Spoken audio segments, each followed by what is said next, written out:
नमस्कार, मी ऋतुजा. तर माझं कसं आहे ना, काम करायला जाते फास्टमध्ये आणि कांड होऊन जातं. 2-2 भाज्या बनवायच्या होत्या आज मला फास्टमध्ये आणि त्यातच हे वाढवाचं दूध सांडून बसलं माझ्याकडून. दुपारच्या वेळेला पप्पांनी बाजारातून खाऊ आणला होता काल, तर तोच मी खाल्ला. काल काही कोणी खाल्ला नव्हता म्हणून आज मीच घेतलं खायला त्याला. त्याच्यानंतर इव्हिनिंगच्या वेळेला आरुषचे मोठे मामा आणि मामी तालुक्याला चालले होते. वहिनींना थोडेसे आजारी होता त्याच्यामुळे हॉस्पिटलमध्ये न्यायचं होतं. आरुष त्यांच्या मागे लागून गेला त्यांच्यासोबत. मी एकटीच घरी होते तर म्हटलं जावं शेतात थोडासा फेरफटका मारून यावा. आणि नेमकी सूर्यास्ताची वेळ होती आणि वातावरण एकदम छान झालं होतं. या वेळेला शेतात फेरफटका मारायला खरंच खूप छान वाटतं. हे जे आंब्याचं झाड आहे त्याला किती मोहर आला आहे, पण त्याचे आंबे खूप आंबट लागतात. मम्मीचं त्यांचं इकडे कांदे कापायचं चाललं होतं, तर तिकडेच जायला मी निघाले. तेवढ्या चुलते आल्या आणि म्हटल्या चल माझ्यासोबत. आणि आमचे चिक्कू आणि इशू ही आमच्यासोबत निघाले होते. माझ्या लग्नाला जवळजवळ 4.5 वर्ष झाली तरी ते अजून मला ओळखतात. घरी गेले, गाडीहून उतरले की हा चिक्कू आहे ना तो माझ्या अंगावर झेप घेतो. चुलती त्यांच्या गायांना ना कोमारे काढत होत्या ऊसाचं खायला, तर तोपर्यंत मी माझ्यासाठी हा ऊस तोडला.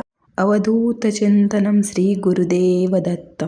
हे जे उंबऱ्याचं झाड आहे ना, ते काही कोणी लावलं नाही, ते मनानेच तिथं आलं होतं आणि आता एवढं मोठं झालं आहे. शेतात बऱ्यापैकी कांदाच लावला आहे आणि कांद्याला तर बाजार नाही. खरंच शेतकऱ्यांचं किती अवघड आहे ना. चुलतींचं काम चाललं होतं तोपर्यंत मला बोलल्या खा तू ऊस. त्याच्यामुळे त्यांच्याशी बोलता बोलता माझं ऊस खायचं चाललं होतं. आणि इकडेही बिबट्याची भीती आहे बरं का, त्याच्यामुळे चुलते बोलल्या चल माझ्यासोबत. आम्ही घरी येईपर्यंत भाऊंतीही घरी आले होते आणि येताना वडापाव घेऊन आले होते, तर तेच आरुषचं चाललं होतं खायचं. मम्मी त्याला भरवायला जात होती, तो मम्मीला हातही लावून देत नव्हता. त्याला म्हटलं मला दे, तर मला लगेच देत होतं लेकरू. आणि त्याच्या आईला एवढं तो नुसतं बोटावर नाचवत असतो, त्याच्या सगळं ऐकावं लागतं मम्मीला त्याचं. आणि खाताच त्याच्या मामाच्याही मागे लागला होता तो.